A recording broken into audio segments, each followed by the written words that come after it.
প্রিয় দর্শক আসসালামু আলাইকুম, সকলকে ওয়েলকাম করছি আমার আজকের নতুন রেসিপি দেখার জন্য। আজ তৈরি করে দেখাবো কাঁকড়া ভুনা বা কাঁকড়া কষা। এই কাঁকড়া ভুনাটা কিভাবে খুব সহজে তৈরি করে নেওয়া যায় সেই রেসিপি আমি আজকে আপনাদের সাথে শেয়ার করব। আশা করি ভালো লাগবে। চলুন তাহলে শুরু করা যাক।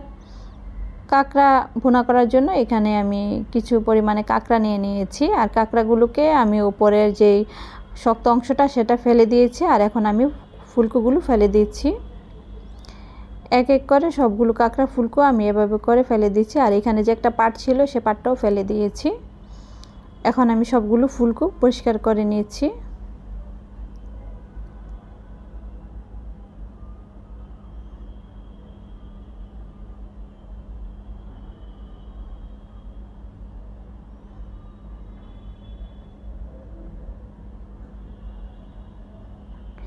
সবগুলো ফুলকো আমি পরিষ্কার করে নেওয়ার পর এখন আমি কাঁকড়াগুলোকে একটা কাঁকড়াকে আমি দুই ভাগ করে কেটে নিব। আপনারা চাইলে আস্তেও রাখতে পারবেন।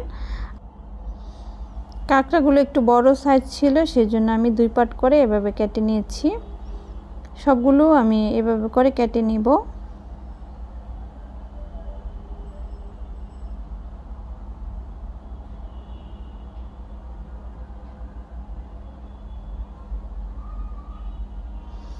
সবগুলো কাঁকড়া কেটে নিয়েছি, তারপর এখন কাঁকড়ার পাগুলো আমি পরিষ্কার করে নিব।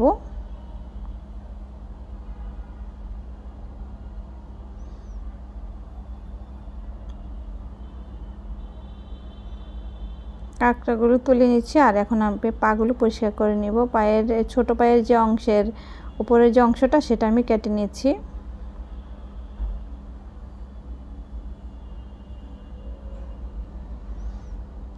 ছোট পাগুলো কেটে নেওয়ার পর আমি নিয়ে নিয়েছি এগুলো।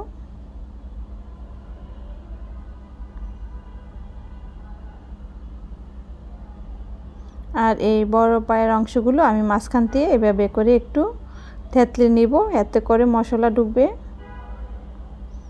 সবগুলো আমি এভাবে করে থেতলে নিব।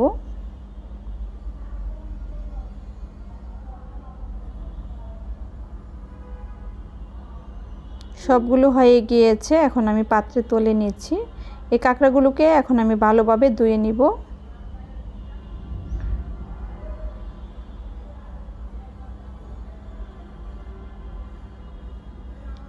কাঁকড়াগুলো ভালোভাবে ধুয়ে নিয়েছি।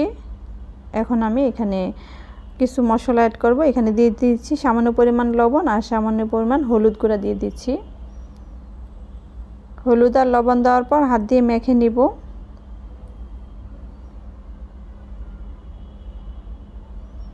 মাখানো হয়ে গিয়েছে, এখন আমি চুলায় চলে যাচ্ছি। চুলাতে আমি প্যানে তেল দিয়ে দিচ্ছি পরিমাণ মতো। তেল গরম হয়ে আসলে আগে থেকে লবণ হলুদ দিয়ে মাখানো কাঁকড়াগুলো দিয়ে দিচ্ছি। কাঁকড়া দেওয়ার পর নেড়ে চেড়ে আমি কাঁকড়াগুলোকে ভেজে নিব। নেড়ে চেড়ে কিছুক্ষণ কাঁকড়াগুলোকে ভেজে নিচ্ছি।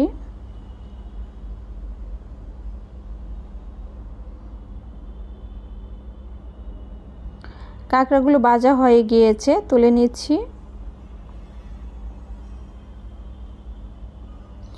একই প্যানে আবারও আমি কিছুটা তেল দিয়ে দিচ্ছি। তারপর এখানে দিয়ে দিচ্ছি হাফ কাপ পরিমাণে পেঁয়াজ কুচি, এলাচ দিয়ে দিচ্ছি, তেজপাতা, দারচিনি সব কিছু আমি দিয়ে দিচ্ছি। দেওয়ার পর একটু নেড়ে চেড়ে সব কিছু আমি একটু ভেজে নিব। পেঁয়াজটা ভাজা হয়ে আসলে এখন আমি দিয়ে দিচ্ছি 1.5 টেবিল চামচ পেঁয়াজ বাটা। তারপর হাফ চা চামচ দিয়ে দিচ্ছি আদা বাটা, আর হাফ চা চামচ দিয়ে দিচ্ছি রসুন বাটা। এখন পেঁয়াজ বাটা, আদা আর রসুন বাটা একটু ভেজে নিব তেলের সাথে। পেঁয়াজ আর রসুনটা একটু ভাজা হয়ে আসলে এখন আমি পানি দিয়ে দিচ্ছি। এখন আমি গুঁড়া মশলা অ্যাড করব। দিয়ে দিচ্ছি স্বাদ অনুসারে লবণ, হাফ চা চামচ দিয়ে দিচ্ছি ধনিয়া গুঁড়া, আর 1 চা চামচ দিয়ে দিচ্ছি মরিচ গুঁড়া। হলুদ গুঁড়া দিয়ে দিচ্ছি হাফ চা চামচ, আর জিরা গুঁড়া দিয়ে দিচ্ছি হাফ চা চামচ। এখন আমি মশলাটাকে ভালোভাবে কষিয়ে নিব, যাতে করে মশলার কাঁচা গন্ধ চলে যায়।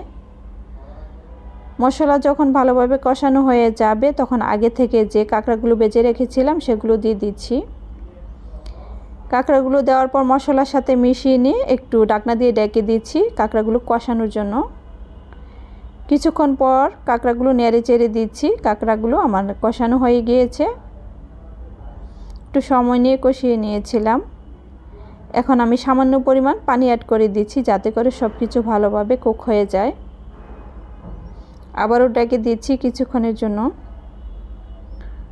কিছুক্ষণ পর ঢাকনাটা খুলে নিয়েছি আর আমার কাঁকড়া ভুনাটা রেডি হয়ে গিয়েছে। ঝোলটা এরকম মাখো মাখো অবস্থাতে আমি নামিয়ে নিব। হয়ে গিয়েছে আমার কাঁকড়া ভুনাটা। এখন আমি আপনাদেরকে পরিবেশন করে দেখাবো। এই তো তৈরি হয়ে গেল খুবই সহজে এই কাঁকড়া ভুনাটা। এই কাঁকড়া ভুনাটা আমরা এমনি এমনি খেতে পারবো, আবার চাইলে সাদা ভাত দিয়েও পরিবেশন করতে পারবো। আশা করি রেসিপি ভালো লেগেছে। রেসিপি ভালো লাগলে নিয়মিত চ্যানেলের পাশে থাকার অনুরোধ রইল। সকলে অনেক বেশি ভালো থাকবেন, সুস্থ থাকবেন, নিরাপদে থাকবেন আর আমার চ্যানেলের পাশে থাকবেন। আজ এই পর্যন্তই। আল্লাহ হাফেজ।